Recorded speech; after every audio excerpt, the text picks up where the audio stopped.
कोई indigenous movement नहीं थी कश्मीर की। ये बात तो आपके साबिक president, farmer army chief general Musharraf खुद कह चुके हैं कि हाँ, हमने ट्रेन करके, और यहां से जब जिहादी फारिग हुए अफगानिस्तान से, तो हमने उनको उनका रुख कश्मीर की तरफ मोड़ दिया। और आप ये कह रहे हैं, लेक्चर दे रहे हैं कि वो इंडिजिनस मूवमेंट थी। अगर इंडिजिनस मूवमेंट है तो सैयद सलाउद्दीन पाकिस्तान में बैठा क्या कर रहा है? आपके यहाँ 4-5% बमुश्किल नॉन मुस्लिम्स हैं and they are marginalised already. उनका खतरा कोई नहीं था आपको कि सदर बन जाएगा, वजीर आजम, लेकिन फिर भी इतनी डीप इनसिक्योरिटी थी। और भुट्टो साहब जैसा लिबरल सेकुलर आदमी, उसको भी आइन में लिखना पड़ा। इनको डर आता है, खौफ आता है थोड़े से जो नॉन मुस्लिम हैं कि यार सदर ना बन जाए, कहीं हमारा वजीर आजम ना बन जाए। ये हकायक हैं, वो फैक्ट्स हैं जो आप अपने अवाम को नहीं बताते। आपने अवाम को ट्रक की बत्ती के पीछे लगाया हुआ है, कश्मीर कश्मीर कश्मीर करके। उनको एजुकेट नहीं किया। एक किताब मुझे बता दें किसी पाकिस्तानी ने लिखी हो जिसको आप रिकमेंड कर सकें कि यार ये किताब पढ़ लो, कश्मीर का मसला तुम्हें समझ आ जाएगा।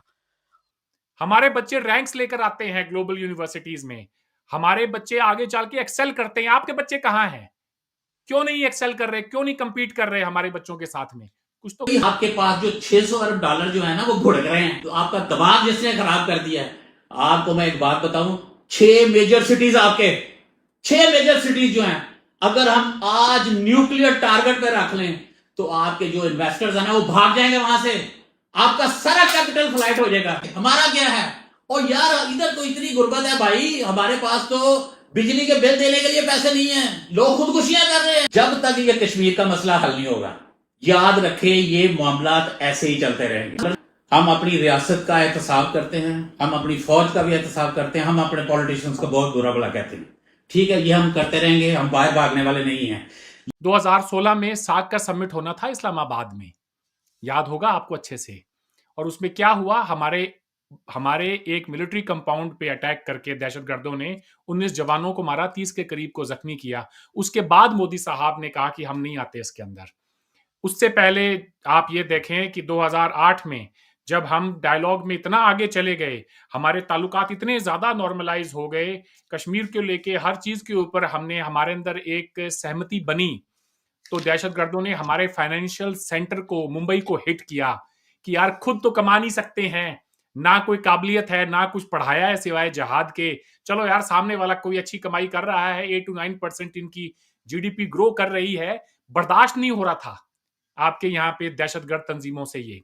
और वो आके उन्होंने हमारे फाइनेंशियल सेंटर को हिट किया। मगर गेस व्हाट, हम फिर भी आज खड़े हैं अपने पैरों पे, किसी से बिलियन, $2 बिलियन मांगते नहीं फिर रहे। ठीक है, कुछ तो गलत किया होगा कि $1-1 बिलियन के लिए मोहताज हो गए हो। एक आईएमएफ जैसा जो इदारा है आपके मुल्क की पूरी इकोनॉमिक पॉलिसी को डिक्टेट कर रहा है, कुछ तो गलत किया होगा आपने। अगर गलत नहीं किया तो फिर इन्वेस्टर्स क्यों नहीं आते आपके यहाँ पे? इंडिया में क्यों आते हैं? एप्पल के आईफोन्स इंडिया में क्यों बनते हैं, आपके यहाँ पर क्यों नहीं बनते? कुछ तो गलत किया होगा आपने कि पासपोर्ट दुनिया का चौथा वर्स्ट पासपोर्ट है। कुछ तो गलत किया होगा कि पाकिस्तान के अंदर इंटरनेशनल टूरिस्ट जितने बड़े नंबर में हिंदुस्तान में घूमने आते हैं उतने वहां नहीं आते। कुछ तो गलत किया होगा आपने कि हिंदुस्तान के अंदर जितने भी हेड ऑफ द स्टेट्स हैं बड़े बड़े मुल्कों के, जिनका असर और रसूख है दुनिया में, उन सब की विजिट होती है, पाकिस्तान में तो कोई नहीं आता। ले दे के कोई नहीं आता। सालों, कोई बता दें पिछले 5-10 सालों में कोई बड़ी स्टेट विजिट हुई हो पाकिस्तान के अंदर? कुछ तो आपने गलत किया होगा कि आपका 2.5 करोड़ बच्चा स्कूल से बाहर है। कुछ तो हिंदुस्तान ने ठीक किया होगा कि आज कम से कम हम आपके साथ, आपकी कोशिश है अपने साथ इक्वेट करने की, मगर हमारे 600-700 बिलियन डॉलर्स का फॉरेन रिजर्व है और आपका खत्म हो गया है। आपका डेब्ट टू जीडीपी रेशो जो है वो 80% तक पहुंच गया है। कुछ तो गलत किया होगा आपने। ये वो तल्ख हकायक हैं सर जी, जो आपको आप ना माने, लेकिन आपकी स्टोरी जब कभी भी दुनिया में बताई जाएगी तो उसमें इनका जिक्र होगा। आप ना माने, आप हमें इल्जाम देते रहें, एक के बाद एक जितने मर्जी देते रहें, मगर ये सेल्फ डिफीटिंग आपकी अप्रोच है। इससे आप कहीं बाहर नहीं जाने वाले। हमारे बच्चे रैंक्स लेकर आते हैं ग्लोबल यूनिवर्सिटीज में, हमारे बच्चे आगे चल के एक्सेल करते हैं। आपके बच्चे कहां हैं? क्यों नहीं एक्सेल कर रहे? क्यों नहीं कंपीट कर रहे हमारे बच्चों के साथ में? कुछ तो गलत किया होगा आपने। With all due respect sir, आपसे हम डिफरेंट एक एटीट्यूड की, एक जवाब की तवक्को रखते हैं। एक आम जो जमात इस्लामी का बंदा है, या टिपिकल नजरिया पाकिस्तान वाला है, हम एक्सपेक्ट करते हैं कि आप थोड़ा सा बैलेंस बात करेंगे और आपको दोनों साइड्स का पता होगा कि इस इशू पे पाकिस्तान का मौकफ क्या है, इंडिया का मौकफ क्या है, या जो आपके पास एविडेंस है, प्री कंसीव नोशंस हैं, उनके खिलाफ क्या आर्गुमेंट्स मौजूद हैं। एक पढ़े लिखे बंदे की और अनपढ़ की अप्रोच में यही फर्क होता है। आजकल तो बड़ा आसान है, इंटरनेट पे बैठे हैं, आपको पता चल जाता है यार ये जो मेरा नुक्ता नजर है इसके खिलाफ क्या दलाइल मौजूद हैं, क्या एविडेंस मौजूद है। मसलन आपने सर कश्मीर की बात की कि कश्मीर में ह्यूमन राइट्स वायलेशन हुई हैं, बहुत ज्यादा हुई हैं, इंडिया में बहुत ज्यादा ज्यादतियां हुई हैं। तो सर क्या 1989 से पहले भी कश्मीर में ह्यूमन राइट्स की इसी तरह वायलेशंस होती थी? जब आप गन उठाएंगे, जब आप बेगुनाहों को मारना शुरू करेंगे, तो what do you expect the state to do? मसलन वहां पे एक बिट्टा कराटे थे, उनका वीडियो मौजूद है, उनको गिरफ्तार किया गया और उनसे पूछा गया कि आपने कितने लोग मारे होंगे। उसने कहा जी 10-12 मारे होंगे। उसने कहा 10-12, ये 15-20। कहता हो सकता है 15-20 हो। उनका जी आप टारगेट कैसे चुनते थे? उसने कहा जी मुझे ऊपर से ऑर्डर मिलता था कि फलां को मार दो, मैं मार देता था। तो आगे से जर्नलिस्ट ने पूछा अगर आपको ये ऑर्डर मिलता कि अपनी मां को मार दो, क्या करते? कहता मैं मां को भी मार देता। जब भी आप किसी का मर्डर करते थे तो क्या हमेशा इशफाक मजीद वानी का ऑर्डर होता तब करते थे या अपनी मर्जी से भी कर सकते थे? नहीं, अपनी मर्जी से मैं किसी को नहीं मारता था, ऊपर से ऑर्डर मिलता था, लीडर ऑर्डर देते थे कि अच्छा, ऑर्डर दे किसी को मार दो, आप मार देते थे? हाँ जी, चाहे वो कोई भी हो? कोई भी हो। अगर वो कहता कि अपने सगे भाई को जान से मार डालो? जी, मैं तो मार देता। अगर वो कहता अपनी माँ को जान से मार डालो? मैं तो मार देता। तो ये तो गुलामी से भी बदतर हालत हो गई आपकी। नहीं, गुलामी कहाँ, मैंने कहा ना पहले हम जब ज्वाइन करता है कोई लड़का, ज्वाइन होने से पहले वो हाल पटवाते हैं, ये काम है, अगर नहीं है तो आप जा सकते हैं। और सर ये जो माइनॉरिटीज के साथ ज्यादती की बात है ना सर, हमने 1950 में एक मैसेकर किया ईस्ट पाकिस्तान में। जोगिंदर नाथ मंडल जो हमारे पहले लॉ मिनिस्टर थे, आज पाकिस्तान के किसी शख्स को पता नहीं होगा कि हमारा पहला लॉ मिनिस्टर एक हिंदू था। यह भी हमें बताया जाता है जी पाकिस्तान बना था इस्लामी कानून के लिए, इस्लामी निजाम के लिए। लेकिन आयरनी देखिए कि हमारा पहला लॉ मिनिस्टर एक हिंदू था और पहला जो है फॉरेन मिनिस्टर वो एक अहमदी था, सर जफरुल्लाह खान। तो उस हिंदू मिनिस्टर ने अपने लेटर ऑफ रेजिग्नेशन में क्या लिखा सर, वो पढ़िएगा प्लीज, आप पढ़े लिखे आदमी हैं माशाल्लाह, पढ़ सकते हैं उसको। उसने लिखा कि यहाँ के हिंदुओं का फ्यूचर वो लिक्विडेशन है या कन्वर्जन है। 10,000 हिंदू ईस्ट पाकिस्तान में मारे गए and he could not do a thing despite being a federal minister. उसके बाद सर लियाकत नेहरू पैक्ट हुआ था 50 ही में, आई थिंक इट वाज अप्रैल 1950। उसमें पाकिस्तान और इंडिया ने कमिट किया कि हम इक्वल राइट्स देंगे। आज तक पाकिस्तान ने इक्वल राइट्स दिए। आपने अपने कॉन्स्टिट्यूशन में लिख दिया कि जनाब सदर और वजीर आजम के ओहदे जो हैं सारे नॉन मुस्लिम उसके लिए डिस्क्वालिफाइड हैं। एक तरफ आइन कहता है, पाकिस्तान का आइन कहता है कि सारे सिटीजन बराबर हैं, and then you make a mockery of this equality by saying the president and the prime minister they have to be Muslims. Practically तो सिचुएशन इससे भी ज्यादा खराब है। मतलब चीफ मिनिस्टर कोई नॉन मुस्लिम नहीं बन सकता, गवर्नर नहीं बन सकता, लेकिन आपने आइन में इतनी इनसिक्योरिटी है कि आपके यहाँ 4-5% बमुश्किल नॉन मुस्लिम्स हैं and they are marginalised already. उनका खतरा कोई नहीं था आपको कि सदर बन जाएगा, वजीर आजम, लेकिन फिर भी इतनी डीप इनसिक्योरिटी थी। और भुट्टो साहब जैसा लिबरल सेकुलर आदमी, उसको भी आइन में लिखना पड़ा। इनको डर आता है, खौफ आता है थोड़े से जो नॉन मुस्लिम है कि यार सदर ना बन जाए, कहीं हमारा वजीर आजम ना बन जाए। तो सर प्लीज रिस्पॉन्ड कीजिएगा। फिर अरविंद कुछ कहना चाह रहे हैं? 10 सेकंड में एक छोटी सी मेरी एक ले लें कि ये बार बार कश्मीर के ह्यूमन राइट्स वायलेशंस की बात करते हैं और हर इशू को, फिर वो चाहे बलूचिस्तान का मुद्दा हो या कश्मीर का मुद्दा हो, सिर्फ मुसलमानों के चश्मे से देखते हैं। सैयद अली शाह गिलानी जो कि हुर्रियत कॉन्फ्रेंस के सबसे बड़े लीडर थे, उन्होंने ये बात एक इंटरव्यू में कही कि एक मुसलमान के लिए गैर मुस्लिम मुआशरे में रहना ठीक वैसे ही है जैसे बिन पानी के मछली का रहना है।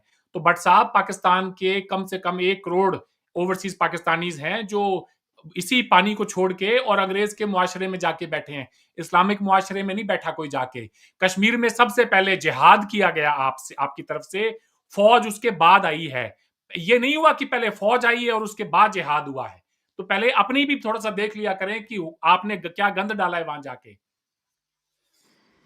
देखिए, जहां तक मेरी राय है तो मैं to be frank being secular और लिबरल के मेरा बस चलता हो तो मैं पाकिस्तान के अंदर क्रिश्चियंस को, पाकिस्तान के अंदर जो हमारी हिंदू कम्युनिटी है उन लोगों को, और ख़ास तौर पर जो क्रिश्चियंस हैं उनको मैं आगे लेकर आऊँ, उनकी प्रमोशन के लिए, उनकी तरक्की के लिए, उनको पसमानदगी से निकालने के लिए मैं जहाँ तक जा सकता हूँ जाऊँ। Sorry for interruption, what about Ahmadis? Sir मैं प्लीज सर मुझे जवाब देने जी जी देखिए, मैं अपनी स्टेट का या अपनी गवर्नमेंट का स्पोक्स पर्सन नहीं हूँ। मैं आपको अपनी जाती राय से आगाह कर सकता हूँ। फैमिली मेरे को भी लिए इंक्लूड कर लें इसमें, ये कह रहे हैं। प्रेसिडेंट जो है वो क्रिश्चियन बनना चाहिए उसे। एक हिंदू जो है अगर उसके अंदर कॉम्पिटेंसी है तो वो प्राइम मिनिस्टर भी बन सकता है, बनना चाहिए, ये मेरी जाती राय है। अच्छा, लेकिन अगर वो ऐसा नहीं हो रहा है तो उसके लिए हमें स्ट्रगल करनी चाहिए।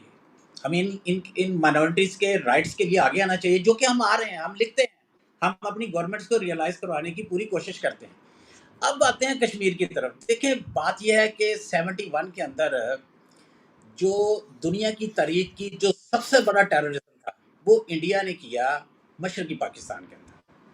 वो इतनी बड़ी प्लॉट थी, इतनी बड़ी कॉन्स्पिरेसी थी, और वहाँ पर इनका किरदार वही था जो आज इनका बलूचिस्तान के अंदर है। और इन्होंने वहाँ पर टेररिज्म को स्पॉन्सर किया, प्रमोट करके वहाँ के जो सेपरेटिस्ट थे उनको पाकिस्तानी पाक आर्मी के खिलाफ लड़ाया। जो वेस्टर्न विंग थी उसके खिलाफ नफरत इन्होंने पैदा की और उसके बाद सूते ढाका हो गया। और जो शिमला एग्रीमेंट है आपका, जो आपकी जो मेरे लिए बड़ी मोहतरम है, इंदिरा गांधी साहिबा और जुल्फकार अली भट्टो के दरमियान हुआ था, तो उसमें जो बेसिक पॉइंट तय हुआ था वो ये था कि कश्मीर का मसला जो है वो पाकिस्तान और इंडिया जो है वो बायलैटरली इसको डायलॉग के जरिए निगोशिएशंस के हल करेंगे। मुझे बताएं कि 1989 के अंदर कश्मीर के अंदर इंसर्जेंसी शुरू होती है, तो 71 से लेकर 1989 तक हम इंडिया को कन्विंस कर रहे हैं कि आइए जनाब, टेबल पर बैठते हैं, जो कश्मीर का मसला है इसको हल करते हैं, और इसको हल करके आगे बढ़ते हैं, अपने लोगों की गुर्बत के खिलाफ, पसमानदगी के खिलाफ, जहालत के खिलाफ, बीमारी के खिलाफ लड़ाई का आगाज़ करते हैं। मुझे बताएं कि 1989 तक इन्होंने इस बात को हमेशा झुटलाया, ये हमारे साथ टेबल पर बैठने के लिए तैयार नहीं हुए थे। और उसके बाद वो इंडिजिनस मूवमेंट है, कश्मीरियों की वो इंडिजिनस मूवमेंट है।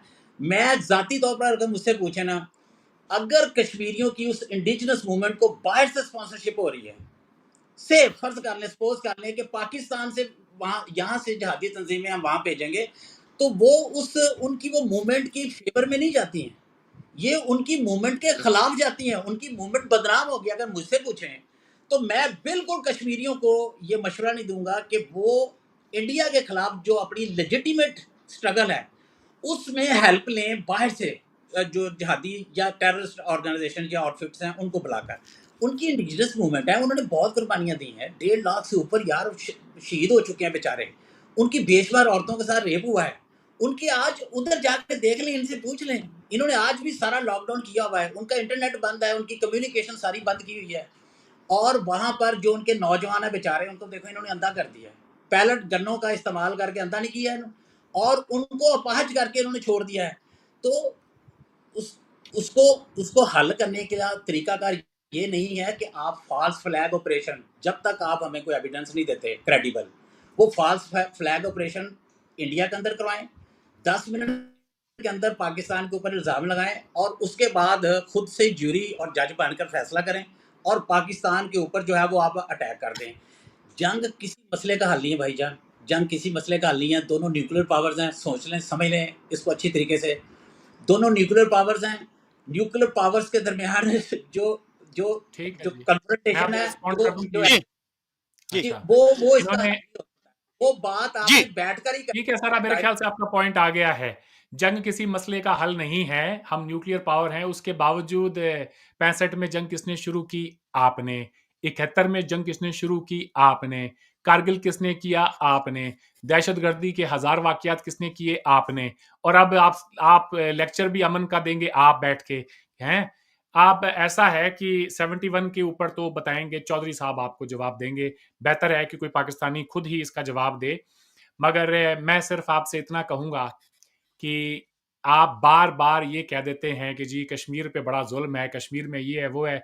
कश्मीर के मसले को आप दो कौमी नजरिए के चश्मे से देखते हैं। कश्मीर में बुद्धिस्ट भी रहते हैं, हिंदू भी रहते हैं, सिख भी रहते हैं, सब कुछ बता दिया। ये नहीं बताओगे कश्मीर से पंडितों को क्यों निकाला आपने?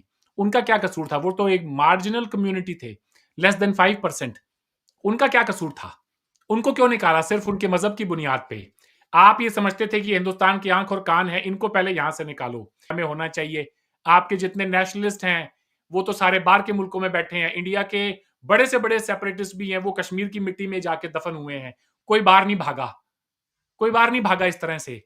ये फॉल्स इक्विवेलेंस करते हैं आप लोग जब आपके पास कोई आर्ग्यूमेंट नहीं होती है।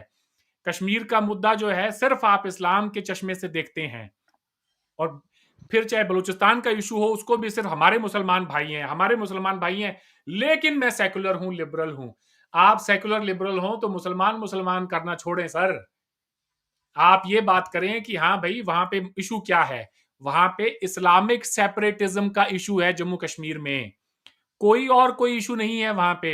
वही इस्लामिक सेपरेटिज्म जिसको आपने वहां पे फरोग दिया है इतने सालों में, आपने प्रमोट किया है, आपने आपके जर्नैलों से लेके और आपके जितने भी बड़े बड़े लीडर्स हैं उनकी स्पीचेस हैं।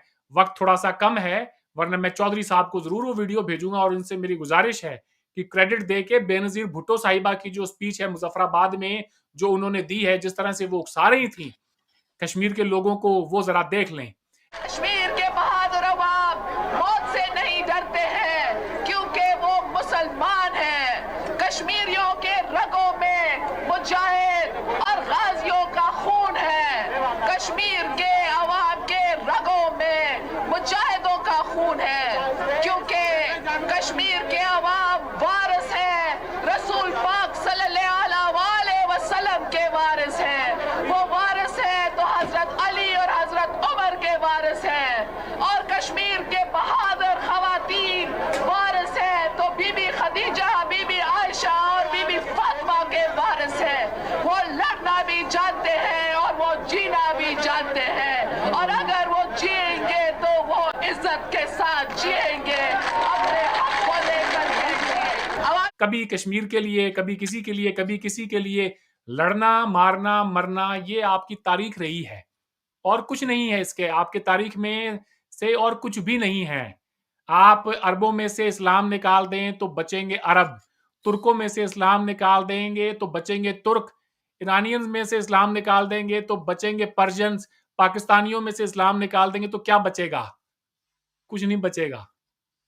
आप हिंदू अच्छा, हैं, सिख हैं, सारे के सारे, ठीक है? इसलिए आपको तकलीफ अपनी अपनी आइडेंटिटी से है, अपने आबाओ अजदाद की शिनाख्त से आपको आपको मसला है, इसलिए आप ये सारा काम करते हैं। सर जी, एक बात आप अच्छे से गांठ बांध लें, ये जो काम बार बार आप ये जो कश्मीर की बात करते हैं, हमारे यहाँ पे एक एवरेज कश्मीरी आपके यहाँ से कहीं ज्यादा खुश है इन टर्म्स ऑफ कि फिर चाहे उसको रियासत की तरफ से जो इमदाद मिलती है, जो सहूलतें मिलती हैं। 2 से 2.5 करोड़ टूरिस्ट कश्मीर पिछले 2-3 साल से जा रहा है, हर साल 2.5 करोड़ तक। आपने किन के पेट पे लात मारी है? आपने उन कश्मीरियों के पेट पे लात मारी है। कभी आप जब उनकी इकोनॉमी, लोकल इकोनॉमी फ्लरिश करने लगती है, तब जाके आप कश्मीर में इस तरह का काम करते हैं। जब हिंदुस्तान की इकोनॉमी फ्लरिश करती है तो हमारे फाइनेंशियल सेंटर मुंबई को आके हिट करते हैं आप। ये आपकी तारीख है। अपनी इकोनॉमी बनाओ, अपना पैसा कमाओ, दुनिया से कब तक इमदाद लोगे? आखिरी 10 सेकंड है चौधरी साहब, पाकिस्तान जब से बना है तब से लेकर अब तक पाकिस्तान सबसे मेजर नॉन नेटो अलाय है अमेरिकन के लिए।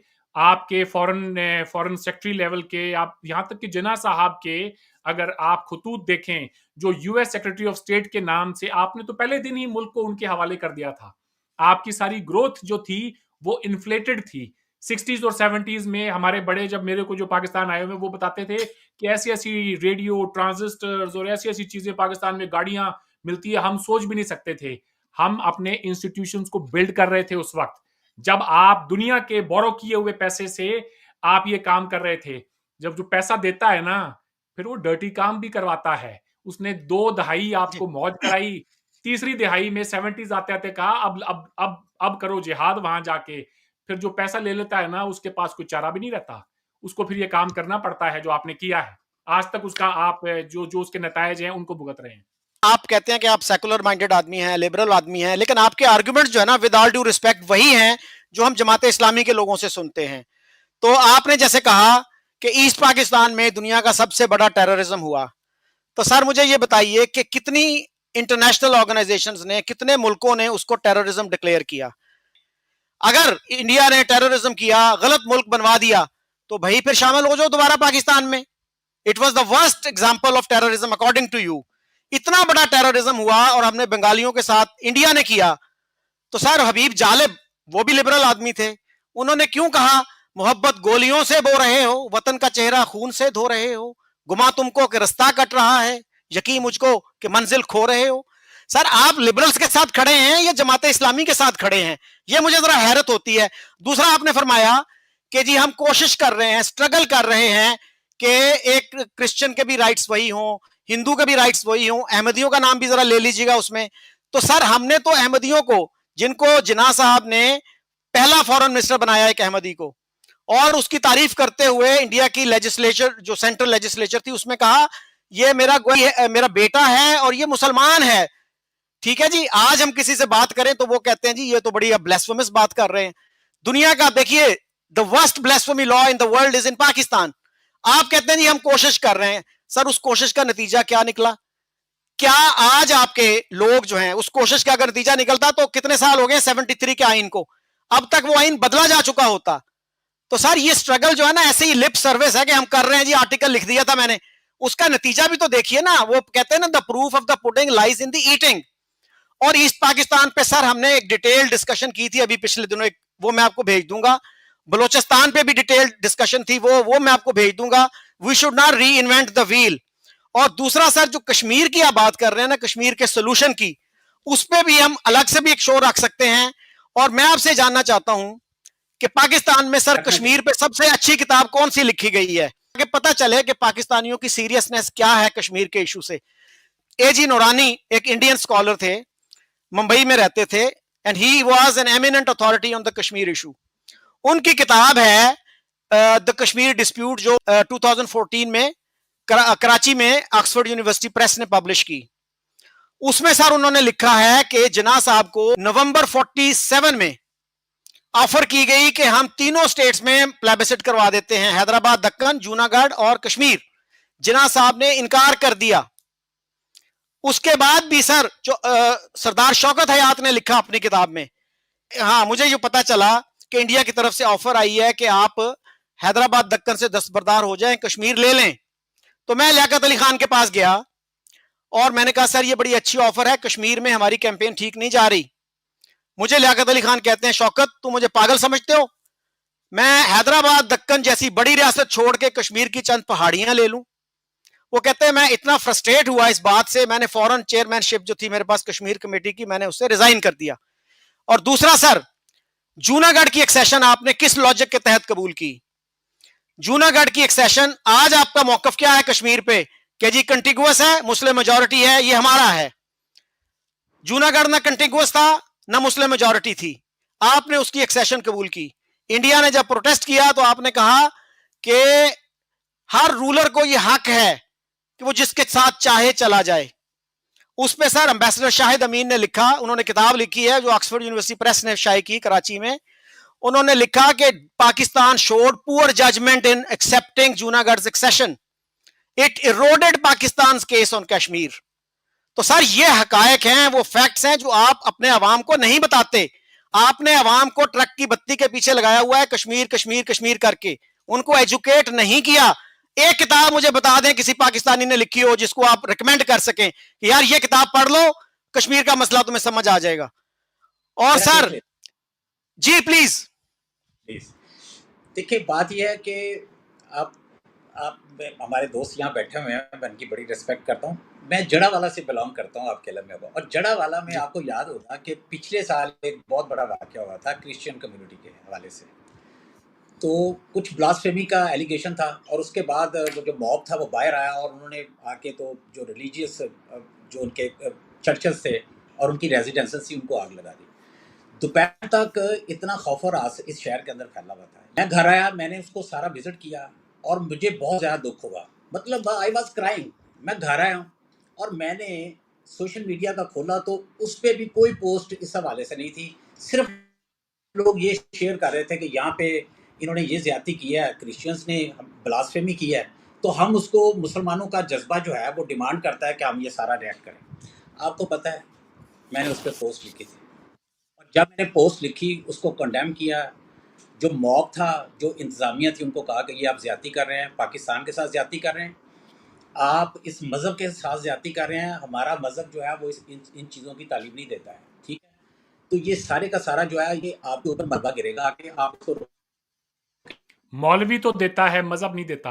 I was the first one, मैंने सबसे पहले सोशल मीडिया पे लिखा और मेरी फैमिली मुझे रेजिस्ट कर रही थी, उसमें रिस्क इन्वॉल्व था जी तो जी मेरी वाइफ ने कहा कि आप ये ना करें, आप प्रोवोक कर सकते हैं, मॉब आपके ऊपर अटैक कर जी सकता है। लेकिन मैंने कहा कि मुझे लिखने जी दो, ये मेरी ड्यूटी है और लोगों तक इस अवेयरनेस को पहुंचना चाहिए। और फिर उसके बाद ये हुआ कि जब मैंने लिखा और मैं बारिश का पहला कतरा बना, और उसके बाद फिर वो जड़ावाला के जो लोग थे, क्योंकि उसके अंदर मैंने ये मौक़िफ़ लिया था कि ये बिल्कुल इस्लाम की तालीमात के ख़िलाफ़ है और ये हमारे जो पाकिस्तानियत है ये उसके भी ख़िलाफ़ है। आप दोनों को नुकसान पहुँचा रहे हैं और ये बिल्कुल नहीं होना चाहिए, इसको रुकना चाहिए और इस पे हमें अपोलोजाइज़ करना चाहिए अपनी कम्युनिटी के साथ। दूसरी बात जो आप मुझे कह रहे थे चौधरी साहब, कि जो यहाँ पे अहमदी कम्युनिटी है उसके हवाले से आप क्या कहते हैं? भई वो हमारी माइनॉरिटी है, कॉन्स्टिट्यूशनली रिकॉग्नाइज्ड है, उनके कॉन्स्टिट्यूशन राइट्स हैं और जो कॉन्स्टिट्यूशन राइट्स हैं वो बिल्कुल मिलने चाहिए।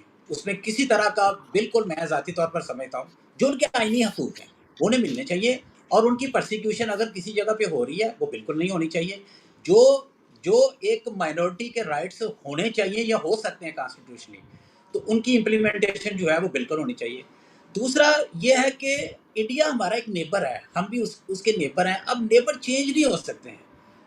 हम 2000 से 2000 आप 25 में एंटर हो गए हैं, तो पाकिस्तान के अंदर जो है वो टेररिज्म चल रहा है। 77,000 जो पाकिस्तानी हैं उन्होंने सेक्रीफाइस किया है यहाँ पे। तो जब तक ये नेबरहुड से क्रॉस दी बॉर्डर जो है वो टेररिज्म यहाँ पे स्पॉन्सर होता रहेगा, तो यहाँ पे कौन सी, मुझे बताएं, इंडस्ट्री आएगी? कौन सी ट्रेड यहाँ पे नर्चरिंग करेगी? कौन सा यहाँ पे बिजनेस जो है वो फल फूलेगा? यहाँ कौन सा इन्वेस्टर आएगा? तो जिस तरह मेरे इंडियन भाइयों को हमसे ये एतराज़ है कि अगर आप क्रॉस द बॉर्डर अगर आप टेररिज्म यहाँ पे स्पॉन्सर कर रहे हैं तो इसको बंद करें। इसी तरह से हमारा भी उनसे यही मुतालबा है कि पाकिस्तान के अंदर भी अगर उनके सिग्नेचर्स हमें नज़र आते हैं टेररिज्म के हवाले से, तो वो फौरी तौर पर उसको रुकना चाहिए। अफ़गानिस्तान से जो अगर बलूचिस्तान के अंदर टेररिज्म स्पॉन्सर हो रहा है, फंडिंग हो रही है या ट्रेनिंग हो रही है, उसको बिल्कुल रुकना चाहिए। जो दिल्ली के अंदर इन्होंने बलोच जो हमारे सेपरेटिस्ट हैं उनको वहाँ पे बिठाया हुआ है पाकिस्तान के ख़िलाफ़ ये सारा जो है वो मैनेज करने के लिए, उसको रुकना चाहिए। और एट द सेम टाइम चूँकि नेबर चेंज नहीं हो सकते हैं, दोनों मुल्कों को अपने अवाम की फलाह बहबूद पे तवज्जो देनी चाहिए, पसमानदगी दूर करनी चाहिए। मोदी साहब की इस बात से मैं बिल्कुल एग्रीड हूँ कि आए मिलकर दोनों हाथ में हाथ डालकर तो गुर्बत के ख़िलाफ़ अपनी जंग का आगाज़ करते हैं, अपना नाख्वानदगी के ख़िलाफ़, जहालत के ख़िलाफ़ अपनी जंग का आगाज़ करते हैं। दोनों मुल्कों के लिए ये ना फिजिबल है और ना ही ये किसी के फ़ायदे में है कि हम एक दूसरे के साथ जंग करें। हर दूसरे तीसरे दिन के बाद एक नया वाक़या हो, उसके बाद आप बॉर्डर के पार से बमबारी करें, हम उसको रिटेलिएट करें, तो पाकिस्तान का तो इसमें नुकसान होगा ही। लेकिन चूँकि इंडिया एक बड़ी इकॉनमी है, ठीक है, और जी उसके स्टेक्स ज़्यादा बड़े हैं, तो उनका जी हमसे ज़्यादा नुकसान होगा। तो मिलकर जी बैठकर डायलॉग के ज़रिए मसाइल हल करें। मैं समझता हूँ कि यही दोनों मुल्कों के फेवर में है। अच्छा भट्ट साहब, एक तो जो क्रिश्चियंस की आपने बात की या माइनॉरिटीज की बात की, तो सर ये भी देखना चाहिए कि हर 5-7 साल बाद इस तरह के वाकयात क्यों होते हैं, और आप जैसे जो लोग हैं जो इस चीज के खिलाफ हैं कितने हैं, ठीक है ना। मसलन गोजरा में 8 या 9 क्रिश्चियंस को जिंदा जला दिया गया था, किसी को सजा हुई, तो ये एक पैटर्न बन गया। शांति नगर में हुआ, पता नहीं कहां कहां हुआ। तो हम जो है ना बहैसियत कौम एक सेल्फ राइचियसनेस का शिकार हैं। हमें इंडिया में ह्यूमन राइट्स की वायलेशंस नजर आती हैं, पाकिस्तान में नहीं नजर आती। इसको वो अमेरिकन एक टर्म यूज करते हैं अफगानिस्तानिज्म, कि दूसरे मुल्क में होने वाली ज्यादती आपको नजर आती है, अपने मुल्क में होने वाली नहीं आती, क्योंकि उस पर अगर आप बोलेंगे ना तो उसके कॉन्सिक्वेंसेस हो सकते हैं। जैसे आपकी वाइफ ने आपको मना किया कि भट्ट साहब ये ना करें, इससे आपके खिलाफ कुछ हो सकता है, कोई स्टेट एक्शन ले सकती है, कोई ग्रो ले सकता है। तो सर ये जो है ना अपने मुल्क में ह्यूमन राइट्स की वायलेशंस को करना, ये बहुत दिल गुर्दे का काम है। और ये देखिए कि ये रुकने का नाम नहीं ले रहा। और आपने कहा था ना स्ट्रगल कर रहे हैं जी हम इक्वल राइट्स के लिए, उस स्ट्रगल का कोई नतीजा नहीं निकला sir. It is a very very marginal struggle. और दूसरा सर आपने जो फरमाया ना कि हम नेबर्स हैं, नेबर्स चेंज नहीं हो सकते, नोबडी कैन से कि हाँ जी नेबर्स चेंज हो सकते हैं, लेकिन सर हमें माजी का बेलाग तजिया, ऑनेस्ट तजिया तो करना चाहिए ना कि किसकी तरफ से क्या क्या ज्यादतियां हुई। हमारे सर एक इंतहाई रिस्पेक्टेड मिलिट्री ऑफिसर थे एयर मार्शल असगर खान, उन्होंने कहा कि जनाब जितनी भी जंगें हुई उनका स्टार्ट पाकिस्तान की तरफ से हुआ, पीछे क्या रह जाता है सर। आपका एक एयर चीफ ये बात कर रहा है, तो सर हमें सीरियसली लेना चाहिए इन बातों को, अपनी टेक्स्ट बुक्स को रिवाइज करना चाहिए कि भाई ये नफरत जो है ना इसने हमें कुछ नहीं दिया, इसको निकालें और इंसानों की तरह रहें, डिसेंट ह्यूमन बीइंग्स की तरह रहें, इसी में हमारी बका है। और कश्मीर पे भी सर बताइएगा कितने सीरियस है स्टेट ऑफ पाकिस्तान कश्मीर के इशू से, कितना एजुकेट किया उसने लोगों को। एक किताब मुझे बता दीजिए जो आप रेकमेंड करें, एक फॉरेनर है वो कहता है जी मुझे कश्मीर का मसला समझना है, आप बताइए कौन सी किताब उसको दें हम। मेरा ख्याल है कि इस समिट में भी काम होना चाहिए, इंटेलेक्चुअल्स को आगे आना चाहिए, फिर गुजार हो गया मसला। भट्ट साहब देखिए अब आप कह रहे हैं कि इंटेलेक्चुअल्स को सामने आना चाहिए। सर ये डिस्कनेक्ट हो जी भट्ट साहब, अच्छा जी भट्ट साहब आप ये कह रहे हैं कि कश्मीर के ऊपर किताब लिखने पे, जी देखिए अगर मेरे पास are you with me, Kashmir के ऊपर बिल्कुल किताब लिखूं, और टू बी फ्रैंक मेरे नॉलेज में नहीं है कि कोई ऐसी बुक मौजूद है कि कॉम्प्रिहेंसिवली जो कश्मीर के इशू को जो है वो उसका अहाता करती हो। अच्छा बिल्कुल आना चाहिए, आगे आना चाहिए, इंटेलेक्चुअल्स को दोनों तरफ से लिखी जानी चाहिए, लेकिन उसमें सॉरी टू से आप 1000 किताबें भी लिख लें, लेकिन अगर उसमें आपने सारा बायस्ड कंटेंट से ही उस किताब को भरना है तो वो ख्वाह इंडिया की तरफ से लिख ली जाए या पाकिस्तान की तरफ से लिख ली। जी भट्ट साहब मेरी गुजारिश सुन लीजिए, तो कोई फायदा नहीं होगा। जी आपने फरमाया भट्ट साहब कि इंटेलेक्चुअल्स को सामने आना चाहिए, किताब लिखनी चाहिए, उससे सर अंदाजा होता है सीरियसनेस का। यानी एक इशू जिसके बारे में हमें दिन रात ये बताया जाता है लाइफ एंड डेथ इशू है, हमारी जगलर वेन है, हमारी शाहराग है, उस पे आप 78 साल के बाद कह रहे हैं कि इंटेलेक्चुअल्स को सामने आना चाहिए, कोई किताब लिखनी चाहिए। सर इससे ज्यादा क्या प्रूफ है कि हमारी कैजुअल अप्रोच है, हम सीरियस नहीं है, ये हम इस इशू को सिर्फ इस्तेमाल करना चाहते हैं लोगों को बेवकूफ बनाने के लिए। तो ये तो सर आपने मतलब अजीब इंडाइटमेंट है ये तो पाकिस्तान की जो पॉलिसी है कश्मीर की। जी अरविंद आप क्या कहेंगे? मेरे जो पार्टिंग कमेंट्स हैं, शुक्र है एक चौधरी साहब आपने कह दिया। भट्ट साहब कह रहे हैं कि जी कोई किताब लिखनी चाहिए, यानी कि आपको यही नहीं पता कि कौम को हम जिस मसला कश्मीर पर तैयार कर रहे हैं, जिसकी जद्दोजहद के लिए उनसे रात दिन हम जो है उन्हें भाषण देते रहते हैं, उसके ऊपर हमने आज तक कोई सीरियस होकर किताब ही नहीं लिखी। हमने कौम को समझाया ही नहीं, उन्हें एजुकेट ही नहीं किया कि आखिर मसला कश्मीर क्या है। मैं बेशुमार पाकिस्तानी इंटेलेक्चुअल्स को इंटरव्यू कर चुका हूं, मुझे आज तक एक दो को छोड़ के कोई भी पाकिस्तान का दानिश्वर जो है वो बता नहीं पाया कि मसला कश्मीर आखिर है क्या। देखें जी, मैं इस वक्त क्योंकि बात पहलगाम के अटैक के बाद हो रही है, तो मैं पाकिस्तान से ये कहूँगा कि दहशतगर्दी ना तो आपके मफाद में है और ना ही हमारे, तो आप ये काम करना बंद करें। आप लाख बोलते रहें बलूचिस्तान के बारे में, लेकिन जब आपसे सवाल होगा, आजकल आपके टेलीविजन चैनल पे कोई आके नहीं कहता कि ये गुड तालिबान है, ये बैड तालिबान है, क्योंकि अब दोनों ही बैड हो गए हैं। जब तक वो आपकी सुन रहे थे तब तक अफगान तालिबान गुड थे, अब वो आपकी सुन नहीं रहे तो अब वो भी बैड हो गए हैं। उनकी जेलों में बंद टीटीपी के जो हजारों दहशतगर्द थे उनको किसने छोड़ा? उसको आपकी अफगान तालिबान ने छोड़ा, जिसके लिए इमरान खान ने कहा कि गुलामी की जंजीरें तोड़ी हैं अफगान कौम ने, मुबारकबाद देता हूं। कितना बड़ा तजाद है चौधरी साहब कि पाकिस्तान अपने जो है मशरिक में एक सेकुलर निज़ाम चाहता है हिंदुस्तान में, अपने मगरब में वो एक शरी निज़ाम चाहता है अफगानिस्तान में, अपने लिए ये आधा तीतर आधा बटेर वाला इस्लामी जमहूरिया जो है ये इसका इंतखाब किया हुआ है। गेस व्हाट, अफगान तालिबान के नज़दीक ये मुनाफकत नहीं है, ये तजाद नहीं है। वो अपने लिए जो अच्छा समझते हैं वो आपके लिए भी वही समझते हैं। ये बात आपको समझने में 25-30 साल लग गए। वो अपने लिए जो जिस शरी निज़ाम को अच्छा समझते हैं, पाकिस्तान के अंदर भी वही एक्सपोर्ट करना चाहते हैं टीटीपी के जरिए। वहां आपको बड़ी तकलीफ हो जाती है। अगर और अगर पाकिस्तान के अंदर इस्लामी जमहूरिया हो सकता है, तो आप कहते कि तालिबान इलेक्शन में आए भाई, और अशरफ गनी के सामने इलेक्शन लड़के देखें, कौन जीतता है कौन हारता है। तब मैं मानता कि आपका जो मौकफ है वो बिल्कुल दुरुस्त है।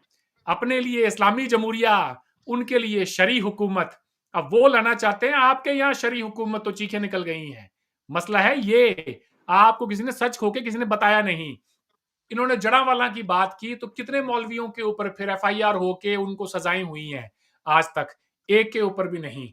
ये मौलवी ही है जिससे कि सारे गलत काम करवाए जाते हैं। कभी इसको खादिम हुसैन रिजवी के चेहरा लगा के और वेस्ट को डराने के लिए इस्लामाबाद में मार्च के लिए बुला लिया जाता है।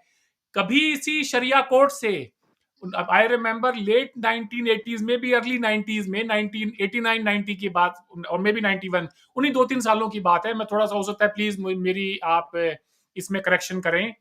आपकी शरिया कोर्ट ने फ्यूडलिज्म को जायज करार दे दिया था पाकिस्तान में। यानी ये जो जागीरदाराना निजाम है, ये पाकिस्तान की शरी अदालत ने इसके ऊपर अपनी मोहर लगाई और ये जी कहा कि इस्लाम की रूह के मुताबिक ये बिल्कुल जायज है। वो तुम्हारा तो मुल्क बना ही जागीरदारों वडेरों के लिए है, रोना किस बात का है। एक सियासी पार्टी नहीं है पाकिस्तान में जिसके मंशूर में ये चीज लिखी हो कि हम फ्यूडलिज्म को, हम जागीरदाराना पूरा निजाम जो है इसको गलत समझते हैं, और वो लोग जो हजारों सालों से मुजारे जा रहे हैं उनको जमीनों की हके मलकियत देते हैं। एक जी बंदा नहीं है जो इस किस्म की कोई एक सियासी रुख जो है वो ले सके, स्टैंड ले सके इसके ऊपर। तो सारा यही मौलवी है। कभी ये अफगानिस्तान में जिहाद को जो है अपनी तरफ से एक ग्रीन सिग्नल दे देता है, यही मौलवी है जो कश्मीर में जिहाद को ग्रीन सिग्नल दे देता है, यही मौलवी है जो कभी अमेरिका के खिलाफ जिहाद की बात करता है, यही मौलवी है जो कभी इजराइल के खिलाफ जिहाद की बात करता है। तो जी कब वक्त आएगा कि जब आप ये कहेंगे कि भाई हमें, अब जो भी मसला हो, अभी भट्ट साहब कह रहे थे जी इस्लाम भी हमें ये नहीं सिखाता और पाकिस्तानियत भी हमें ये नहीं सिखाती। जनाब, दुनिया के अंदर ये दलील कहीं नहीं दी जाती। आप बात ये कहें कि पाकिस्तान का आईन हमें इसकी इजाजत नहीं देता, ये गलत है। आप जब तक मजहब का इस्तेमाल करते रहेंगे, ये जो गलत काम करते हैं मौलवी, उसको उनको काउंटर करने के लिए, तब तक वो मौलवी आपके ऊपर भारी पड़ता रहेगा। आपको चाहिए कि मौलवी को नीचे रखें, ठीक है, और पहले आप अपने आइन को लेकर आए। मुझे माफ करें, मेरी आखिरी जो बातें हैं मुझे उससे वो याद आ गई। आपने हबीब जालिब की बात की थी चौधरी साहब। मैं लाहौर में अभी कुछ महीने 2-3 महीने पहले ही जालिब जमहूरी मेले में गया। बड़ा मेरा दिल कर रहा था कि मैं वहां पे खड़ा होके कुछ पढ़ूं, पर फिर मैंने सोचा नहीं अरविंद, रहने दो। मगर आज आपके इस प्लेटफॉर्म के जरिए चंद लाइनें जो हबीब जालिब ने ऐसे लोगों के बारे में लिखी, वो मैं पढ़ना चाहता हूं। तो आपसे जी रिक्वेस्ट है, थोड़ी आपकी जो है तवज्जो चाहूंगा जी दोनों की। जी जी तो जालिब साहब फरमाते हैं, बहुत मैंने सुनी है आपकी तकरीर मौलाना, मगर बदली नहीं अब तक मेरी तकदीर मौलाना। खुदारा शुक्र की तलकीन अपने पास ही रखें, ये लगती है मेरे सीने पे बनके तीर मौलाना। नहीं मैं बोल सकता झूठ इस दर्जा ढिठाई से, यही है जुर्म मेरा और यही तकसीर मौलाना। हकीकत क्या है ये तो आप जाने या खुदा जाने, सुना है जिमी कार्टर आपका पीर है मौलाना। जमीनें हो वडेरों की, मशीनें हो लुटेरों की, खुदा ने लिख के दी है तुम्हें तहरीर मौलाना। करोड़ों क्यों नहीं मिलकर फिलिस्तीन के लिए लड़ते। चौधरी साहब, भट्ट साहब, हम्म, करोड़ों क्यों नहीं मिलकर फिलिस्तीन के लिए लड़ते। दुआ से ही फकत कटती नहीं जंजीर मौलाना। तो सारे हम्म, दिन दुआएं पढ़ाते रहो, लोगों हम्म, को इश्तियाल अंगेजी जो है उसके अंदर मुब्तला करते रहो। जी मरोगे नहीं कभी, खुद जाके कभी नहीं लड़ोगे। जी यही यही पाकिस्तान जो है उसकी तारीख है, यही उसका मुस्तकबिल है, अगर आपने कोई मिड कोर्स करेक्शन नहीं किया तो। आपने सर बात की 77,000 कुर्बानियां दी पाकिस्तानियों ने। सर ये कुर्बानी का कॉन्सेप्ट जी 77,000। सर ये भी कॉन्सेप्ट जो है ना बहुत अजीब है कुर्बानी का। कुर्बानी सर आप ये नहीं होता कि आप दही लेने जाएं और वहां धमाका हुआ और आप जान से गए। कुर्बानी आप कॉन्शियसली देते हैं। तो हम तो ये भी कहते हैं जी तहरीके पाकिस्तान में लाखों जानों ने कुर्बानी, लाखों लोगों ने कुर्बानी दी। भाई वो कुर्बानी नहीं थी, फसादात थे, लोग मारे गए। तो अगर हमारी पार्लियामेंट में कोई जान होती तो वो एक कमेटी बनाते कि क्यों हम इस टेररिज्म का शिकार हुए हैं, कौन रिस्पॉन्सिबल है इसका। आर्मी पब्लिक स्कूल की आपने उस पर जो अटैक हुआ था उसकी बात की। सर उसको डिफेंड करने वाला, उसकी जिम्मेदारी लेने वाला एहसानुल्लाह एहसान कहां है आज? उसका सलीम साफी ने इंटरव्यू कैसे किया था? तो सर थोड़ा सा अपने गिरबान में झांकना चाहिए। आप माशाल्लाह पढ़े लिखे आदमी हैं, एजेंसियों की गिरफ्त से भाग ठीक है? गया। तो आपसे हम वैसे ही है ऐसे चौधरी साहब, ये वैसे ही है जैसे अजमल कसाब हिंदुस्तान की जेल से फरार होके और कहीं दूसरे जी मुल्क में भाग जाए। आपके जी 150 बच्चों का कातिल, उसकी एक लंबी फहरिस्त है। अगर अभी तो वक्त कम होगा, किसी दिन और आपको बताऊंगा। उसने खुद बबांगे दोहल क्लेम किए थे ये सारे टेरर अटैक कि हमने किए हैं, और वो आपकी एजेंसियों की गिरफ्त से भाग गया। इसको तो आप सर खेल कहेंगे, आपसे क्या कहेंगे? बन्नू जेल जी से वो 150 के करीब, 200 के करीब बंदों को, जिहादियों को निकाल के ले गए। अब पाकिस्तान को आप क्या कहेंगे, रियासत कहेंगे, वो मैं आपके ऊपर छोड़ता हूं। प्लीज। तो बट साहब आपसे सिर्फ रिक्वेस्ट इतनी है कि बीइंग एन एजुकेटेड पर्सन थोड़ा सा अपनी जो है ना क्रिटिकल थिंकिंग स्किल्स पे प्लीज काम कीजिए। एक जो आपका नुक्ता नजर है, प्री कंसीव नोशंस हैं, कोशिश करें कि उसके जो खिलाफ आर्गुमेंट्स आपको मिलते हैं, इंटरनेट पे मिलते हैं, किसी दोस्त से मिलते हैं, उनको भी कंसीडर कीजिए। उसके बाद अपनी एक बैलेंस्ड ओपिनियन बनाइए। That is my request.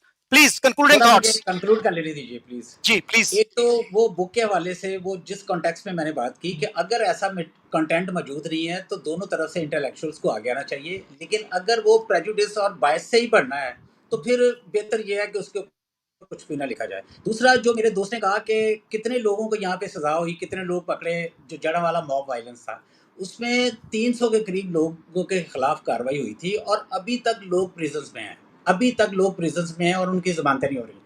और अब आते हैं, देखें आपने हमारे मुल्क के ऊपर अटैक किया, हमारा रिस्पांस देखा। हम 20 साल नहीं, हम 3 दहाइयाँ हो गए हैं वायलेंस को सह रहे हैं, सफ़र कर रहे हैं। हमारे लिए बम धमाके जो हैं वो एक आम चीज़ बन चुके हैं। हमने बहुत जानें दी हैं इसमें। बम ब्लास्ट होता है, एक्सप्लोजन होता है, सुसाइड बम्बर्स आ जाते हैं। और आपने देखा कि जंग के इंतहाई खौफनाक हालात में भी, जबकि आप हमारे ऊपर मिसाइलों की बारिश कर रहे थे, हमारे अवाम का आपने देखा रिस्पॉन्स क्या था। वो एक मज़ाहिया मीम्स बना रहे थे, वो हंस खेल रहे थे। अब उनके लिए वायलेंस जो है ना, वो आपने इतना ज़्यादा उनको उसका आदी कर दिया है कि उनका इस तरह के जंगी माहौल के अंदर भी आपने रिस्पॉन्स उनका साइकोलॉजिकल स्टडी करके देखे, वो देखा क्या था कि वो इस सारी चीज़ों को एक मजाक समझ रहे थे। आखिर में जो आपने मुझसे पूछा कि कश्मीर का सलूशन क्या, बड़ा सादा सलूशन है। कश्मीर का सलूशन कोई रॉकेट साइंस तो नहीं है जो हमें समझ नहीं आ रहा है।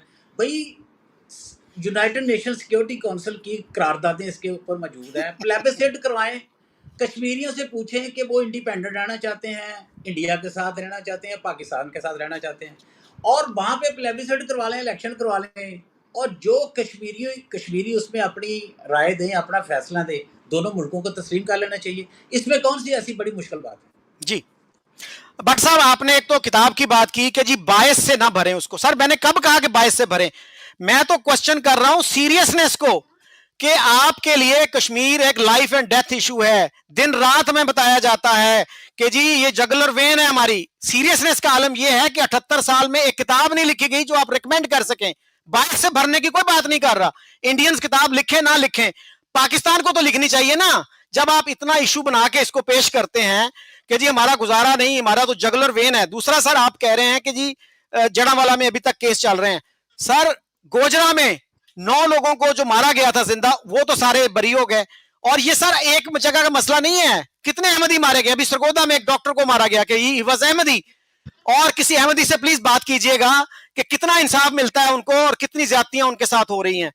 तो कश्मीर पे सर जो है ना क्रिस्टीन फेयर का एक क्लिप है, वो भी जरा देखिएगा प्लीज। उसमें भी एक ना पाकिस्तानी स्कॉलर वो चला गया था उसके इवेंट पे, वो बुक लॉन्च थी कोई, एहतशाम गालबन नाम था उसका, वो फुल ब्राइट स्कॉलर था। उसने भी यही बात की वहां पे यूएन रेजोल्यूशंस की। क्रिस्टीन फेयर ने कहा पाकिस्तान में मैं बहुत सुनती हूं, हर बंदा यूएन रेजोल्यूशंस की बात करता है लेकिन कोई पढ़ने का तरद्दुद नहीं करता। आपने पढ़े हैं? उसको मानना पड़ा, मैंने नहीं पढ़े। Thank you. My name is Hitisham, and I'm a Fulbright scholar here in the United States. Of course, I haven't read the book, but my observations are based on the presentation made by Christine. Unfortunately, I found some of the, there is a lot to debate about, but I understand I am a participant only, I can make only use of limited time. I found some of the arguments were very selectively used, and only one side of the picture was presented. For example, a couple of examples.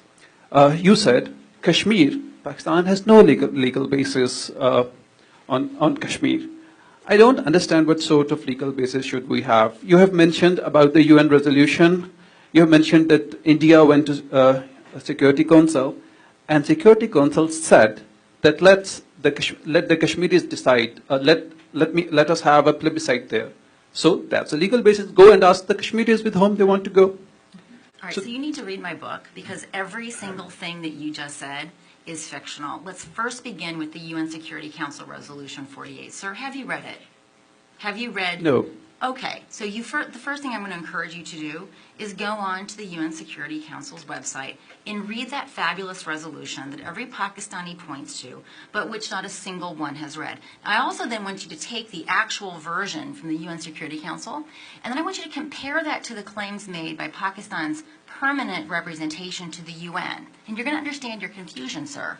So the resolution is actually very clear. There are 3 steps. They were sequential and they were conditional. The very first step was that Pakistan was supposed to demilitarize to the satisfaction of this UN body that was to be established. Then, conditional upon the UN being so satisfied with this demilitarization, India was also supposed to demilitarize with a presence being permitted to defend itself against Pakistani aggression. The third, having both of those 2 steps taken place to the satisfaction in sequence to this preferences of the UN, then the plebiscite would be held. So all those Pakistanis that are so upset about the plebiscite that never happened, they have their own government to blame, because Pakistan never fulfilled the first necessary but insufficient condition. So I'm going to encourage you to actually read that before you ever make such a fool of yourself again by presenting it in public, right? So just do yourself a favor by reading the darn thing. Fulbright scholar एक event पे गया है और इस चीज को advocate करने के लिए गया। बट साहब, आपने पढ़े हैं यूएन रेजोल्यूशंस? व्हाट डज 47 से? टू बी फ्रैंक, सब नहीं पढ़े सर। 47 का रेजोल्यूशन था ना सबसे इंपॉर्टेंट, क्या कहता है वो, प्लीज बताइए। उसकी एसेंस किसकी बात कर रहे हैं? सॉरी, रेजोल्यूशन 47 अप्रैल 48 में जो आया था, व्हाट डज दैट से? आप थोड़ा बता दें जी अरविंद, प्लीज भट्ट साहब को जरा बताइए। भट्ट साहब ने अभी कहा कि इन्होंने नहीं पढ़ा। मैं कोई बात नहीं, भट्ट साहब जैसे लोग पाकिस्तान में करोड़ों हैं जिन्होंने वो रेजोल्यूशन नहीं पढ़ा। सर जी, अप्रैल 1948 में यूनाइटेड नेशन की सिक्योरिटी काउंसिल ने वो रेजोल्यूशन पास किया और प्लेबिसाइट के लिए शराइत रखी गई कि प्लेबिसाइट होगा तो कैसे होगा, और वो आप आज चाहें तो आप जाके और यूनाइटेड नेशंस की वेबसाइट से पढ़ सकते हैं उसे। उसमें ये कहा गया कि सबसे पहले पाकिस्तान को अपने यहाँ से नॉन कश्मीरी पॉपुलेशन और अपनी पूरी फोर्सेस को बाहर निकालना होगा। तो यूनाइटेड नेशंस में सवाल पूछा गया कि भाई हमें फोर्सेस क्यों निकालनी होंगी पूरी, और इंडिया को कहा गया कि इंडिया भी बल्क ऑफ द फोर्सेस निकालेगा, ज्यादातर फोर्सेस निकालेगा, लेकिन थोड़ी बहुत फोर्स लॉ एंड ऑर्डर को मेंटेन करने के लिए इंडिया रख सकता है। इसके जब पाकिस्तान ने ऑब्जेक्ट किया इसके ऊपर, तो यूनाइटेड नेशंस ने कहा कि इंडिया एप्लीकेंट है। ये तो आप जानते हैं ना, जवाहरलाल नेहरू इस इशू को यूनाइटेड नेशंस में लेकर गए थे, तो उन्होंने कहा वो एप्लीकेंट हैं और आप अग्रेसर हैं, इसलिए आप अपने पूरा कंप्लीट विड्रॉल करेंगे, इंडिया को इजाजत होगी लॉ एंड ऑर्डर मेंटेन करने के लिए थोड़ी बहुत फोर्सेस रख सके।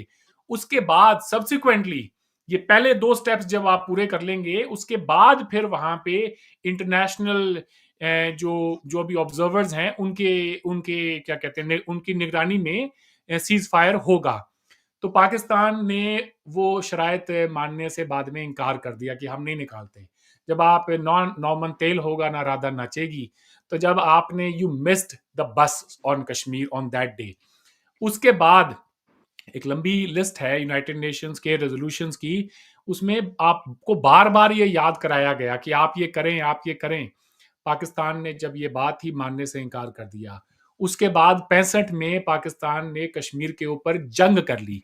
सर जब आप किसी इशू पे जंग करते हैं ना, तो फिर आपके पहले के माजी के जितने भी आपके इकदाम है आप उन पे पानी फेर देते हैं। वर्ल्ड वॉर 1 के बाद ट्रीटी ऑफ वर्साई हुई ना, जिसमें फिर आपको डैमेजेस पे करने पड़ते हैं। When you lose a war आपको बहुत कुछ करना पड़ता है। तो वो इशू जो है फिर वहां पे 65 की जिस दिन जंग हो गई उस दिन आपके प्लेबिसाइड सारे के सारी बातें जो हैं वो पीछे रह गई। फिर 71 जब हो गया और हमने इसको बायलैटरल इशू बना दिया, उसके बाद में भी ये इशू जो है हमेशा के लिए दफन हो गया। कारगिल के बाद भी इसके ऊपर बात हुई। तो 2001 में जब हमारा मिलिट्री स्टैंड ऑफ था, कोफी अन्नान साहब जो हैं वो उन्होंने कहा है कि दी plebiscite issue is totally redundant now. I would urge the leaders of India and Pakistan to work in the spirit of Lahore Declaration to sort out their differences on Kashmir.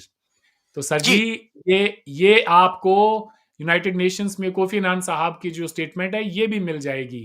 शायद यही वजह है कि दुनिया अब कश्मीर के इशू पे उस तरह से बात नहीं करती, और कौम को इस पर भी आप एजुकेट करें कि बाबाए कौम खुद कायदे आजम मोहम्मद अली जिन्ना ने नवंबर 1947 में जब लॉर्ड माउंटबेटन ये प्लेबिसाइट का मशवरा लेकर आए तो कायदे आजम ने इसको सिरे से खारिज कर दिया। जी, और भट्ट साहब बात यह है, आपको तो सर प्लेट में रख के कश्मीर मिल रहा था, अभी मैंने कोट किया, पाकिस्तानी सोर्सेस को कोट किया, किसी इंडियन को नहीं किया। इवन चौधरी मोहम्मद अली की जो किताब है इमरजेंस ऑफ पाकिस्तान, उसमें यह बात मौजूद है। और कश्मीर के एजेके के पहले प्रेसिडेंट सरदार इब्राहिम, उनकी किताब है द कश्मीर सागा, उसमें यह मौजूद है। और यहां तक लिखा है कि मुझे लियाकत अली खान ने कहा कि तुम क्या कहते हो इस ऑफर के बारे में। मैंने कहा जी बहुत अच्छी ऑफर है, इसको एक्सेप्ट कर लीजिए। तो मुझे कहते हैं अच्छा वो ना गुलाम मोहम्मद नहीं मानता, फाइनेंस मिनिस्टर था वो, तुम जाके उसको कन्विंस करो। मैं गुलाम मोहम्मद के पास गया और मैंने बड़ी कोशिश की, बट ही डिड नॉट बज एन इंच। वो जरा से टस से मस नहीं हुआ। कहता है कि बाद में मुझे पता चला कि जी वहां से सोने की ईंटें आती थी। एक एडवेंचरस पायलट था सिडनी कॉटन नामी, वो सोने की ईंटें लाया करता था हैदराबाद दक्कन से कराची, और उनमें हिस्सा होता था गुलाम मोहम्मद का। सर ये जो ब्लंडर्स है ना, इनके बारे में भी मालूमात लीजिए। इस कौम को हकायक से आगाह कीजिए, सच बताइए, उनको पंबल पूसे में ना रखिए। और सर हमारे एक बहुत सीनियर जर्नलिस्ट थे एमबी नकवी, उन्होंने जुलाई 88 में हेरल्ड में एक बड़ा जबरदस्त इंसाइटफुल आर्टिकल लिखा था, द बेस्ट ऑफ एनिमीज। उसमें उन्होंने कहा कि 65 में हमने ताकत इस्तेमाल करके देख ली कश्मीर हासिल करने के लिए, वो नाकाम हो गई। हमें उसी वक्त इतना शऊर होना चाहिए था कि हम कहते हैं कि इनफ इज इनफ, हमें अब मूव ऑन करना चाहिए। कौमें मूव ऑन करती हैं, स्टक नहीं रहती है एक ही गड़े में। तो ये आर्टिकल मैंने सर, इसके बाद मैं मिला आगा शाही साहब से एज अ स्टूडेंट, मैंने उनसे कहा सर एमबी नकवी ने ये बात लिखी है, आप क्या कहते हैं? तो उन्होंने कहा कि MB Naqvi is a good friend of mine, लेकिन ये जो बात है ये पंजाबियों को कौन समझाएगा, वो 60% है पाकिस्तान का। तो सर ये मसला पंजाबियों को समझाने का है, उनको एजुकेट करने का है। प्लीज फॉर गॉड सेक उनको ट्रक की बत्ती के पीछे ना लगाएं और उनको अपने मसाइल को हल करने का मौका दें। They deserve much better, they deserve better education, they deserve better facilities, they deserve better health. Kashmir करके उनको इस तरह से बेवकूफ ना बनाएं। Enough is enough. Thank you very much. If you want to say anything जी मैं एक बात मैं कह लूं, फिर भट्ट साहब भी कह लें। आप ही की बात में एडिशन करते हुए, मैं अभी जब लाहौर में था 2-3 महीने पहले, तो मुझे एक किसान आया और वो आके कहता कि जी सर सानू तो नहीं चाहिए कश्मीर, साडे ਲਈ ਤਾਂ ਨਾ ਤੁਸੀਂ डीएपी खाद का रेट थोड़ा जा कम करवा ਦਿਓ।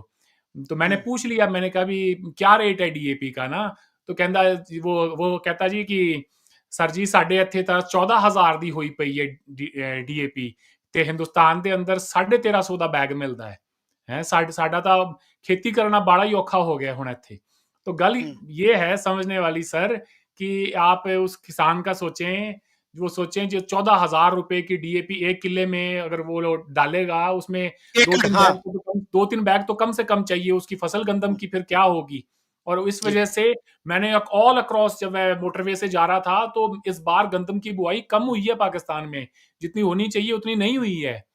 तो मेरे लिए मसला ये है, आपको भट्ट साहब अंदाजा नहीं है कि मेरे ऊपर कितना ज्यादा क्रिटिसिज्म होता है कि मैं पाकिस्तान से जब अमन की बात करता हूं, मुझसे बड़ा अमन का दाई आपको हिंदुस्तान में नहीं मिलेगा सर। जी भट्ट साहब प्लीज। गुलाम मोहम्मद साहब के एंटीक्स के बहुत सारे एंटीक्स तो मेरे इल्म में है, लेकिन ये आपने एक नई मुझे ना बात बताई है कि वो ब्रिक वो लेते रहे हैं सोने की ईंटें वगैरह। देखें, जोनागढ़ में आप एक असूल अपनाते हैं और दूसरा असूल जो है उसके बिल्कुल मुतजाद जो है वो कश्मीर में अपनाते हैं। ये बड़े जुल्म और ज़्यादती की बात है। एक तरफ आप कहते हैं कि वहाँ का हुक्मरान जो है वो चूँकि हिंदू था, तो उसने वो एक्सेशन की डॉक्यूमेंट जो थी वो इंडिया के साथ साइन कर ली, और दूसरी तरफ आप कहते हैं अब वो जो मुसलमान हुक्मरान है आप उसकी बात नहीं मान रहे हैं। एक असूल असूल असूल दोनों रियासतों के लिए एक होने चाहिए। देखिए, जिस वक्त फ्रीडम मिला है आपको, मेरा ख्याल 750 प्रिंसली स्टेट थी, गालबन 750, तो उनको नहीं 552 या 565 या 550 के करीब थी, ठीक है, सॉरी। अच्छा, उसको आप उनको आपने ये इख्तियार दिया था, ये पावर्स दी थी कि वो चाहे तो इंडिया के साथ चले जाए, चाहे तो पाकिस्तान का, चाहे तो वो इंडिपेंडेंट रहें। लेकिन आपने कश्मीर में ये असूल अपनाया कि चूंकि वहाँ का रूलर जो है, हुक्मरान जो था, ठीक है, हरी सिंह साहब, वो हिंदू हैं, तो उन्होंने जी वो डॉक्यूमेंट साइन कर दिए हमारे साथ। और दूसरी तरफ जो मुसलमान हुक्मरान है, आपने फोर्सफुली उसको अनेक्स कर लिया अपने साथ जूनागढ़ को। वहाँ पे आपने एक असूल जो है वो लागू किया, और दूसरी जगह पे आप दूसरा असूल जो है लागू करते हैं। कश्मीर का हल भाई प्लेबिसिट है। कश्मीरियों की राय के बगैर आप उनको फोर्सफुली अपने साथ नत्थी करके नहीं रख सकते हैं। आप यूनाइटेड नेशंस की रेजोल्यूशन ले आएँ, इंटरनेशनल लॉ ले आएँ, अपना कोई कानून बना लें। जब तक सर रेजोल्यूशन तो रिडंडेंट हो गए, मैंने आपको बता दिया। उनकी आज़ादी के बगैर अपने साथ जोड़ के रखना आप चाहेंगे, सर वो आपके खिलाफ तहरीक चलाते रहेंगे, भट्ट साहब ये बताएं, भट्ट साहब क्या दुनिया के अंदर सवाल है, माफ करिए मुझसे सवाल है, क्या दुनिया में कोई ऐसा मुल्क है जिसको आप इस पॉइंट ऑफ व्यू पे कायल कर सकते हैं, ये जो प्लेबिसाइट वाला है, जब आपके सामने वो ये रखेंगे कि जी आपके फॉरेन ऑफिस के जो बंदे हैं ना, उन्होंने खुद मुझे कहा कि जब हम जाते थे और बात करते थे तो वो हमें कहते थे कि excellency you know have you read these documents, आपने ये पढ़े हैं, ये क्या कहते हैं? तो वो कहते हैं हम सर शर्म से हमारा झुक जाता था। सर ऐसा है, आपको बहुत बहुत सारी चीजें आपको पहली दफा पता चल रही होंगी। मैं आपको ये भी बता दूं, जिन्ना साहब भी ना मुंबई में अपना जो घर है ना वो रखना चाहते थे। क्या उनका कि ये ख्याल था कि लाखों लोगों को बनवाने के बाद, करोड़ों को उनके जमीन से अपरूट करने के बाद में उनकी अपनी एफिलिएशन, उनकी मोहब्बत अपने घर से इतनी ज्यादा थी कि उन्होंने कहा इंडिया की गवर्नमेंट को कि ये मेरी बड़ी इससे अच्छी मेमोरीज हैं, फॉन्ड मेमोरीज हैं, तो आप ये घर किसी को बेचिएगा ना। वो घर जो है वो आज तक किसी को बेचा नहीं गया है। बाय द वे, जिन्ना साहब के भी बहुत सारे ऐसे ब्लंडर हैं जिनको अगर आपको पता चल जाए, एक किताब रेकमेंड करूंगा मैं, एक सेकंड रुके, मैं अपनी शेल्फ से निकालता हूँ। ये कवर मेरा थोड़ा सा इसका फट गया था, तो ये डॉक्टर इश्तियाक की किताब है, जरूर पढ़िएगा, Jinnah his successes, failures and role in history. इसके अंदर आपको जिन्ना साहब के बारे में भी बहुत कुछ मिलेगा। मार्च 1930 में जिन्ना साहब कानपुर में स्पीच दे रहे थे। शकील चौधरी साहब बताएं जरा। मार्च 41 उसमें जिन्ना साहब ने कहा था 30 मार्च 1941। जी, और उसमें उन्होंने कहा था कि मैं 6 करोड़ मुसलमानों को आजादी दिलवाने के लिए, जो इंडिया में 2 करोड़ मुसलमान हैं, उनकी कुर्बानी देने के लिए तैयार हूं। पूरी बात ये है, बात ये, मैं आपको वो टेक्स्ट पढ़ के बता देता हूं, ठीक है। वो ये कहते, ये है, speech at Kanpur 30 March 1941, willing to sacrifice 20 million Muslims. The weakest chink in Jinnah's two-nation theory was that it would leave 1/3 of the Muslim under Congress rule. Addressing a meeting of the Muslim Students Federation at Kanpur, he made a startling remark. In order to liberate 7 crore Muslims, where they were in a majority, he was willing to perform the last ceremony of martyrdom if necessary and let 2 crore Muslims be smashed. कि मैं Muslim majority जो provinces हैं उनमें 7 करोड़ मुसलमानों को इस Congress rule से आजाद कराने के लिए 2 करोड़ मुसलमानों को स्मैश करवाने के लिए भी तैयार हूं। कोई पूछे जिन्ना साहब कि वो आपके पर्सनल, आपकी कोई रियाया है, कोई भेड़ बकरियां है, वो क्या है जिनको आप स्मैश करवाने के लिए तैयार है? Do you own them sir? No you don't. जी, अच्छा भट्ट साहब, आपने जूनागढ़ की बात भी की, तो सर इस उसूल की खिलाफ वर्जी मैंने पहले भी बात की, किसने की? आपने वायलेट किया है उसूल को, और आपका अपना एक एम्बेसडर कह रहा है कि it eroded our case on Kashmir. किस लॉजिक के तहत एक्सेप्ट की? आई एम सरप्राइज कि आप फिर उसी आर्गुमेंट की तरफ आ गए हैं कि आपका कंटिगुअस नहीं है, मुस्लिम मेजॉरिटी नहीं है, और आप डिफेंड नहीं कर सकते उसको। और वहां पे आपको पता है रेफरेंडम हुआ था, पाकिस्तान को कितने वोट मिले थे? Have you studied this issue? Junagadh में? जी भाई साहब, जूनागढ़ में। जी जी जी। डेफिनेटली वहां से कैसे वोट मिलने थे पाकिस्तान को? वहां तो मुसलमानों की माइनॉरिटी तो होगी ना। जी सर, 91 वोट मिले थे वहां पे पाकिस्तान को। मैं ये बात नहीं कर रहा सर, मैं ये बात नहीं कर रहा, मैं ये बात कर रहा हूँ कि कश्मीर में आपने ये प्रिंसिपल अडॉप्ट किया कि वहाँ का रूलर जो है वो हिंदू है, और उसने इंडिया के साथ कश्मीर का इलाहा करने का फैसला कर लिया, आपने उसको मान लिया। On the other hand Junagadh का जो रूलर था वो मुसलमान था, आप उसकी बात नहीं मान रहे, और दलील ये ले रहे हैं कि चूंकि यहाँ हिंदू मेजोरिटी है तो लिहाजा इसको हम नहीं मानते। ये कॉन्ट्रडिक्शन, सीधा सीधा कॉन्ट्रडिक्शन। नहीं बट साहब इस सर जी, बट साहब इस कॉन्ट्रडिक्शन का स्टार्ट किसने किया? Please be honest, please be honest intellectually. किसने स्टार्ट किया इस असूल का, इसकी खिलाफ वर्जी? I expect you to be honest. आप देखिए, मेरी बात सुनिए प्लीज, मेरी बात सुनिए प्लीज, मेरी बात सुनिए। आपने जूनागढ़ की एक्सेशन कबूल करके इंडिया को एक क्लियर मैसेज दिया कि हम आपके साथ अच्छे ताल्लुकात नहीं चाहते, हम आपके लिए प्रॉब्लम क्रिएट करेंगे जहां कर सकते हैं। जोधपुर की भी आपने कोशिश की, वो भी हिंदू मेजॉरिटी स्टेट थी। जोधपुर के महाराजा को दे दिया खाली कागज के लिख लो जो कंडीशन चाहिए। सर टू नेशन थ्योरी कहां गई आपकी? क्यों टू नेशन थ्योरी की तो आप हर कदम पे खिलाफ वर्जी कर रहे हैं और कहते हैं जी असूल हमारा टू नेशन थ्योरी है। तो सर कश्मीर पे आपको मैंने कितनी दफा कहा, आपको प्लेट में रख के मिल रहा था, आपने नहीं लिया। Sir if you miss the bus you miss the bus, why don't you accept this? कितनी देर तक हम इस पे बहस करते रहेंगे? So thank you very much, Bhatt Sahab. Thank you very much, Arvind. Thank you. Thank you, sir. Thank you.